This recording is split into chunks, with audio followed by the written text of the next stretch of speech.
Okay, so I believe we're ready to start. The presentation will be held in English because it's going to be recorded. So let's move on. Okay, so maybe let's start with the first question, shall we? Okay, how often do you write code without actually understanding the intention of what you're writing, why you're writing? Yeah, I'm just taking a look at your at chat here. I'm having a separate screen just for that. So please just let me know. Personally, it happens quite a lot for me, quite often, especially previously. Yeah, no, okay, so never. Okay, so Jakub answered that basically you are not that ever knowing the intention, right? What about others? What do you think? Hmm? Never, yeah. So okay. So Jakub said that never. So probably you try to understand the intention of what you're creating, if I understand correctly. Yeah. Okay. Then next answer is from Mateusz is that sometimes, yeah, sometimes actually you don't understand what you're writing. Yeah. But okay. So anyway, that's quite important in my opinion. So maybe what about your opinion on actually understanding and having impact on business decisions? Yes, not only just writing stuff. Would you like to actually be able to tell that, okay, we want to build this and this because of something in feature? Yeah. Yeah. Okay. So an answer that basically every time, especially when being a junior or mid, yeah. Okay. So I assume that we all would like to actually understand what we are building and why we are building this, and also have impact on some business decisions, not only just programming stuff. Yeah. Well, finally, probably we would all want to grow after what's happening right now. Yeah. AI changes a lot of things. We can actually use it for our benefits. And I assume that we would all want to actually grow after the AI revolution happening. So if you answered yes at least once to these questions, then I'm going to show you how you can actually incorporate all of these things by becoming a technical business partner, someone more than just a programmer, and actually understanding why and what you are building. Okay. So maybe let's start. What are the differences between software engineer and technical business partners? So let's start with the characteristics of software engineer. So basically, software engineer is someone who knows how to write great code. Yeah. The great code should be easy to change, understandable by other engineers, and preferably also domain experts, and performing at the same time.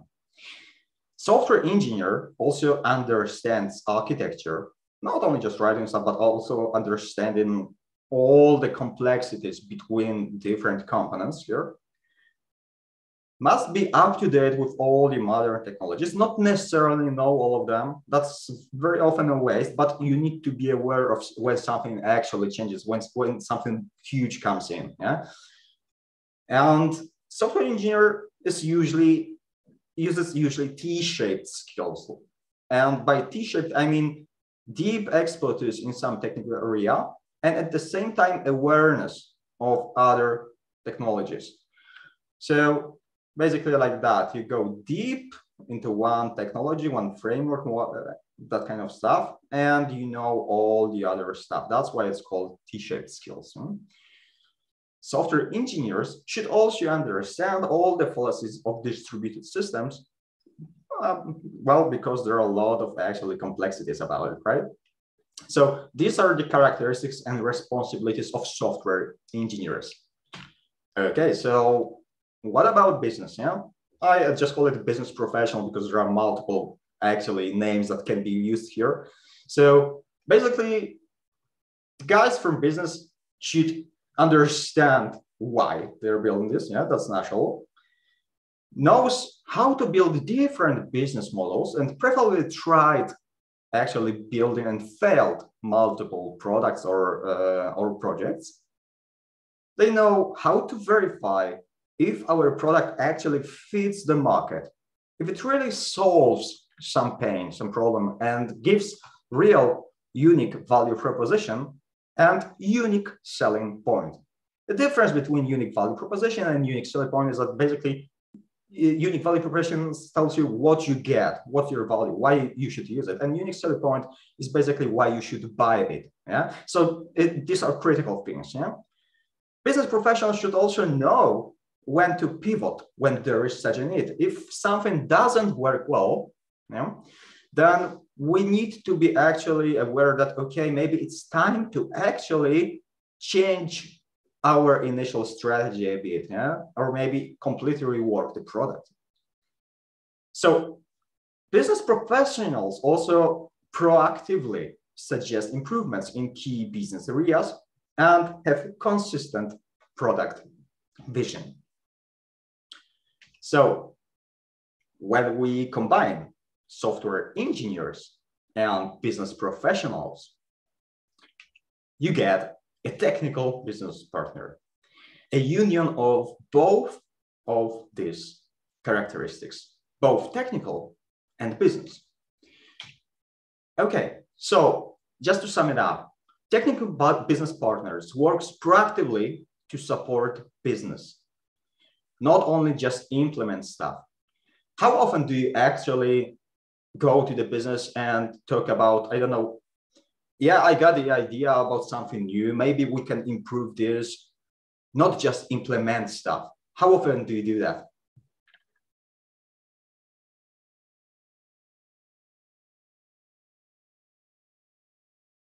Does it happen often to you, or maybe it just happens from time to time, or maybe never?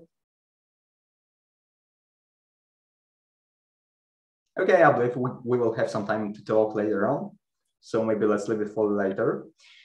So technical business partner is also entrepreneur at heart. And by entrepreneur at heart, I mean not only just, not only just writing stuff, not only writing code, but actually thinking about what they are building. They don't necessarily need to be entrepreneurs, right? But they have this spark inside their heart of actually building stuff. Yeah. Okay. Two of you actually answered that you're never proactively working to support business, and maybe from time to time. So I'm going to show you how you can do it more often to benefit both business and you. So the third characteristic of the technical business partner is actually the deep understanding of the business, yes? So not just understanding by UIs or some data flows, I mean deep understanding of the heart of the software, yeah? And what's interesting is that it pays off to be technical business partner even in very simple domains, yeah? Because there is always something more underneath. Yeah, there's always some business model happening, and you should know what's important and what's not important. And that's something that actually thinking about the business helps you a lot. So in most cases, interaction between business and developers looks something like that. Yeah, they're business. Business works as an upstream, which means that all the decisions actually come from the business and they impact the downstream team, which are developers in such case. And unfortunately, in most cases, we can say that this relation is actually a conformist. Yeah, that's exactly the same thing as you are talking about bounded context and context mapping. So it applies also to teams. So business decides, developers implement, but without any real impact on what they are building. So there is just one direction from upstream to actually downstream, and we need to conform to this as developers. But what I believe and what we should change is that actually business and developer should form a partnership over some shared vision. Yeah, again, this is very similar to actually context mapping when we say that there can be some shared kernel, which often is being used in close partnerships between teams. And since I believe that developers should be completely aware of the business, they should actually communicate with business based on a shared vision through a partnership. So developers can say, okay, I believe that we can improve a business model because, for example. So it works on two sides, actually. Okay, so you're probably wondering how you can change something, how you can actually introduce this change. And I would like to show you how you can become a technical business partner. So the first thing is that technical business partner needs to aim for a technical excellence. Yeah, that's the basis of everything else. So you don't neglect stuff. You still think about architecture, distributed systems, model-driven design. You also gain some deep expertise in the chosen technology, databases, and all that stuff. It's still extremely important. Now, the second step for you is to actually adopt the test-driven development mindset. And by adopting test-driven development mindset, I don't mean just applying it only to actually producing software. You will see in a moment how it will work. So this is the regular way of actually running test-driven development loop, right? You always start with writing a failing test first. Then you make just a single test pass, and then you start thinking about it and maybe applying some refactor, yeah? And that's how this iteration actually goes on during writing some code. And it pays off especially well when working on the domain code. Okay, but when we start thinking about the test-driven development loop, we might realize that basically it can apply to virtually anything, right? To any action we are doing in our life. So when we first start doing something, we need to fail. Yeah? We need to make first failing step. No matter whether it's starting a new business, thinking about new strategy, learning something new, making a first step to play some music instrument, you always fail first. Then you try to win just one step, just make this one step correctly. So you try to focus on just very simple thing. And after that, you start thinking about what you have done. So you start understanding the bigger image here, right? You don't always need to understand after each win step. It often happens that you have multiple fail, win, fail, win, fail, win steps. And afterwards, after enough fail, win steps, you actually start understanding more and more, right? So it applies to virtually anything. It also applies to business models, to creating new products. So if you are aware of learning model of Kolb, that's called Kolb's life cycle, learning model. Basically, we all learn following these steps. For instance, starting from experiencing stuff, then reflecting about this, thinking, and eventually acting. And afterwards, the cycle repeats. That's how actually learning works. Now, the thing is that we, as human beings, have some preferences over actually understand some ways of understanding this. So some people prefer to start with experiencing, some prefer to start with reflecting, some with thinking, some with acting. It depends on us. So basically there are two axes here: feeling versus thinking, and doing versus watching. Yeah? And our preference over learning is actually a combination of those two axes: feeling versus thinking, and doing versus watching. So for instance, if you're a type of person that actually prefers doing stuff and feeling at the same time, you are walking in a accommodating area. I mean, that's the most natural for you. You try to apply some things based on others' experiences and feeling whether you're doing it good or bad. Now, when you're watching and when you like watching and actually feeling, you are very creative. So that's a divergent style model. Yeah, it's great for some storming sessions, brainstorming sessions, or actually inventing something. Yeah. So in case of actually thinking and watching, you are very analytical. So for instance, science is a great option for you in such a case, right?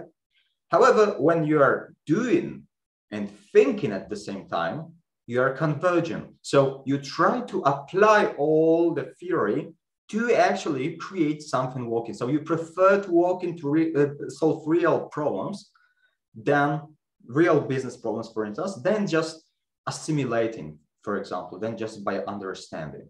And the reason why I'm talking about this is that we all basically go through all of these steps, but we have some preferences over this. And when we start thinking about it, it might appear that actually the steps from the test-driven development lifecycle fit into this cycle somehow. So, for example, you can see that the red step, the failing step, and then green step, and just these two elements forming a part actually work very well for convergent types of personalities. However, the step of refactor, understanding something more, seeing the bigger picture, realizing, works great during the assimilating phase. So basically, test-driven development approach, test-driven development mindset is something more than just writing code. Yeah? It can help you to apply this to the model of learning, to learning new stuff. And by learning new stuff, I don't mean just learning technical stuff, but also learning domain stuff. Okay, so the next advice for me is to actually model the behavior. Do you know this this man? Have you ever heard of him? Why is he famous?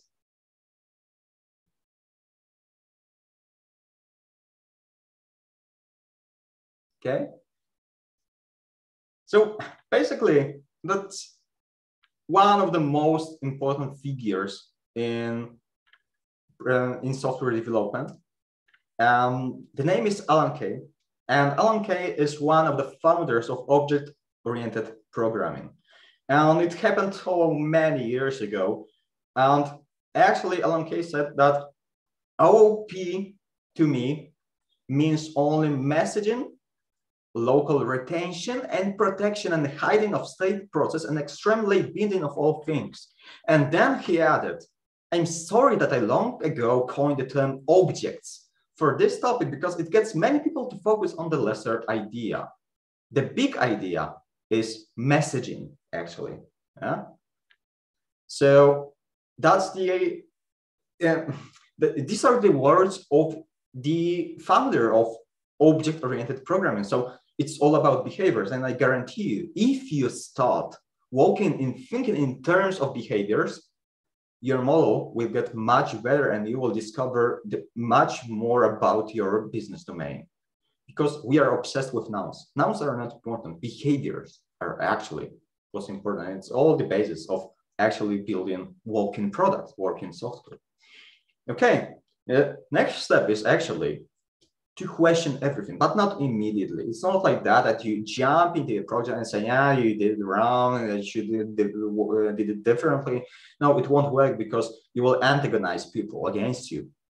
But after some time, you should start thinking, okay, so maybe I can improve this model. Maybe I can try to better understand why we are building this. Okay, so I've decided that maybe the other feature might be necessary, or we would like to change the business model because of my experiences based on this project. Yeah. So it's important to be actually critical, but not rude. Okay, then very important thing is to actually talk to domain experts. And you should talk to domain experts directly. So in most cases, it usually works like that you're having domain experts, you're having developers, and there is some proxy between. And product owner, product manager, business analysts, however you call them.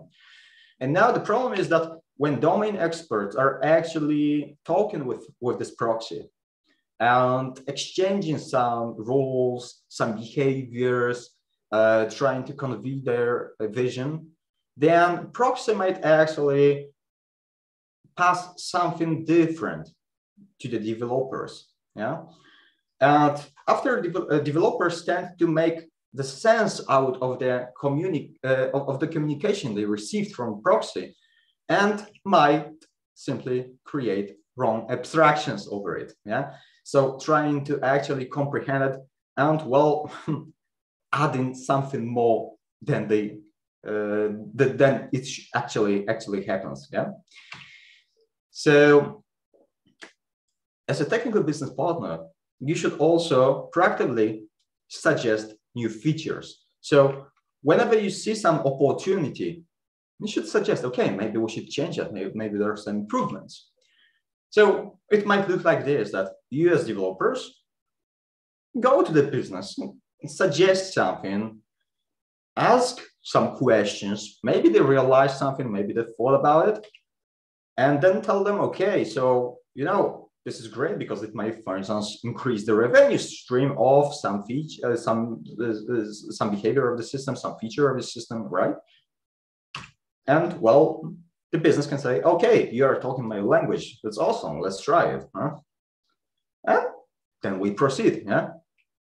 It might also happen that business says, okay, man, that's just don't interfere. I don't want to listen to you. Yeah. It might happen. But in such a case, you still tried. You lost nothing, right?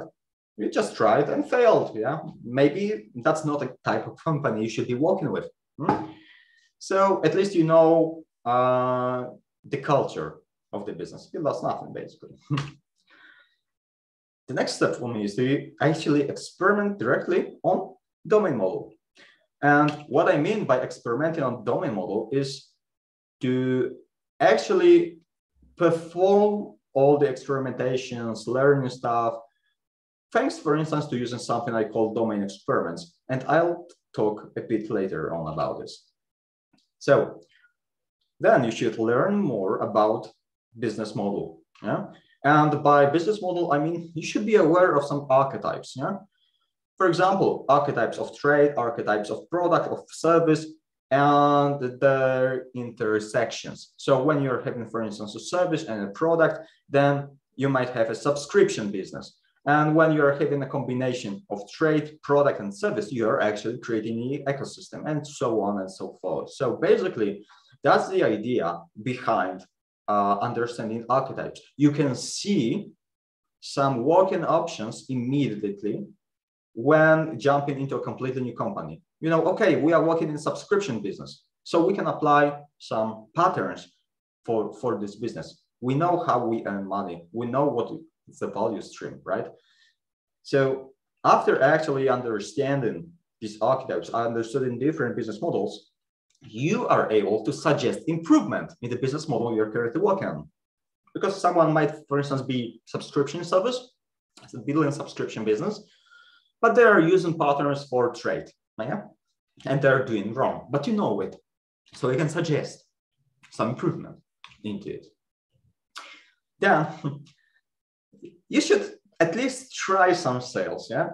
I've tried it multiple times, and whenever this happened to me, it actually helped me to understand why I'm building something. And I understood why there are so many differences and problems when actually running sales. So personally, it helped me a lot to be a not only better entrepreneur, but also better developer. And finally, start your own business. I've learned the most when trying to sell my products, starting my business, understanding it, and actually introducing it into market. So you don't need to run something successful. You can run something small, but you should start at least something small, like, I don't know, maybe start an online course and maybe try to write an ebook and try to sell it. You should at least try combining this with sales and actually understanding the complexities of running a business. This will benefit you, definitely. So afterwards, when you get through all of these steps, you can consider yourself a technical business partner.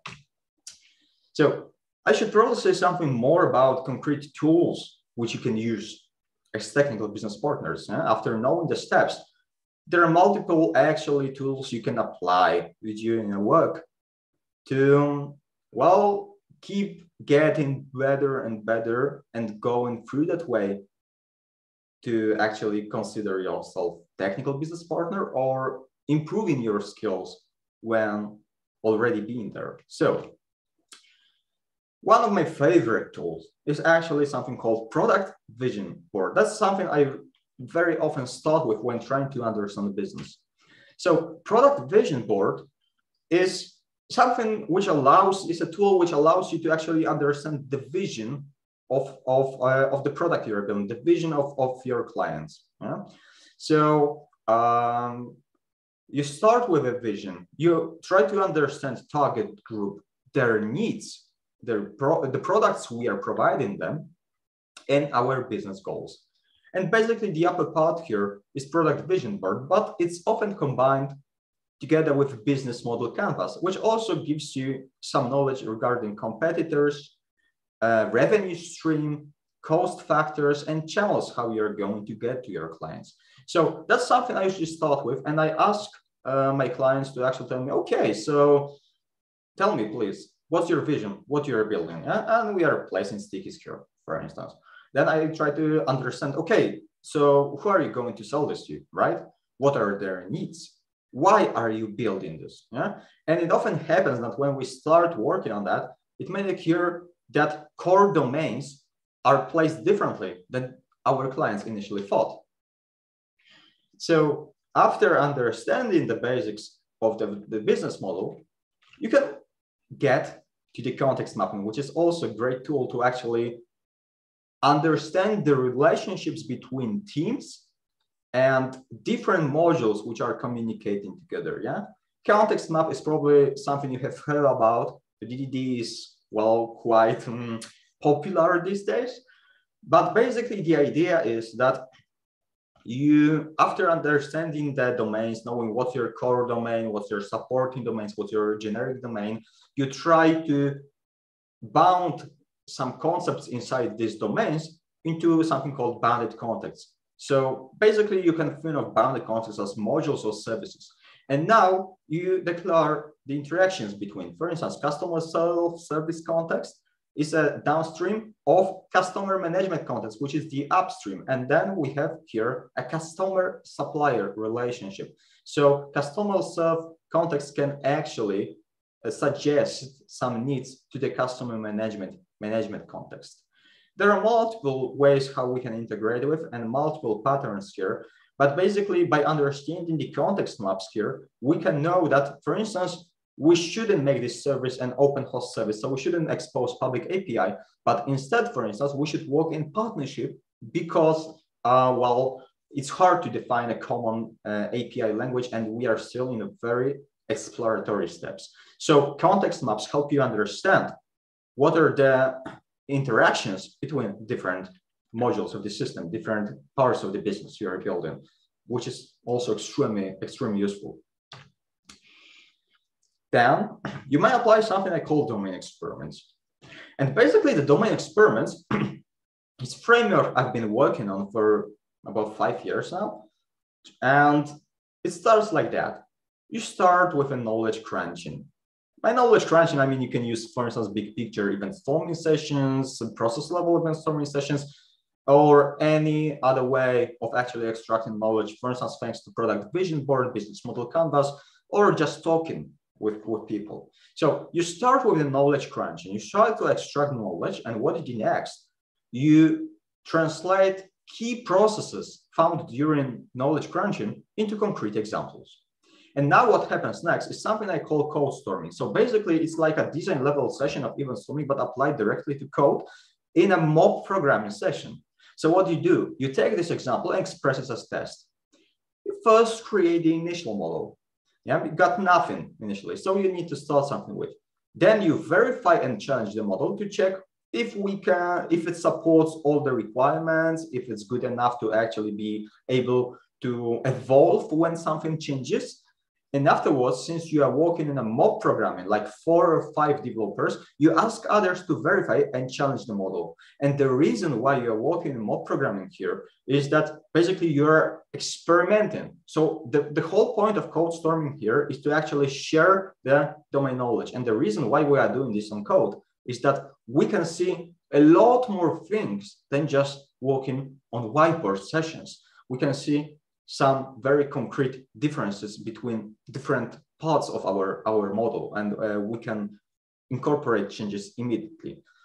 I am not a huge fan of mob programming, but in such case, it works well if we are open to actually crunch the knowledge also on the code level. Then we refine the model, introduce some refactorings, maybe also some technical refactorings, and we go back, we take another example and create the initial model, or we can also start with challenging the existing model immediately if there is no need to create something new initially. And this way, you see, it works very similar to the TDD, and that's why I also mentioned that TDD mindset helps you in many cases. In this case, TDD during the code storming session actually helps you to better understand what you are building, why you are building. You will have a lot of questions after running these sessions, trust me. So what happens next is that model can be accepted or rejected. If model is accepted, we say, okay, that's the best model we can have for now. And we create the architecture decision record. So we save important decision. We create the model this way because it helped us. And there are some limitations. That's the context. And we understand why we decided actually to design the model this way. If someone new comes in, we can point out to tell you, okay, you see, that's the reason why we decided to do this. We thought about your complaints, if you have any, but you see, at this point, that was the best option. However, now, if model is not accepted, if we run experiments and actually are unable to accept something new, we still learned a lot, yeah? And that's the whole point of doing experiments, to extract knowledge as close to the code as possible. So you still share your finding with business and other team members. And what you do next, you will have tons of questions. So you go back to the next knowledge crunching session. So basically that's the framework of domain experiments. And it helped me a lot, especially when trying to understand new domains. The next tool which might help you is wordline mapping. Wordline mapping is basically the idea of understanding where is our different values placed on the evolution axis here. So it looks like that. We try to start with our values and place them in different buckets, starting from genesis, for instance, to commodity during the evolution. And we know whether the product we are building or some feature we are building is something which is popular and can be bought, or something which is at the moment of genesis or being built as a custom solution. So we know that we should build it, and it's probably our core domain. So what we start with is we start with a list of things. We start with users, their needs, and some capabilities. So for instance, the conference speaker needs to share some ideas. And the capabilities for sharing some ideas are conferences, call for papers, venue, networking, webinars, meetups, community, guests, social app, custom conference app, and the dedicated training app. These are all capabilities that helps conference speaker to share some ideas. Then we try to create dependencies. So conference speaker needs to share some ideas, and to share some ideas, conference speaker needs meetups, conference, webinars. To run webinars, a dedicated training app is probably needed. Conference needs call for papers, venue, networking, and for networking you need guests, you get the point. You try to just map the dependencies here. And what you do next, you try to place all of these things based on the evolution.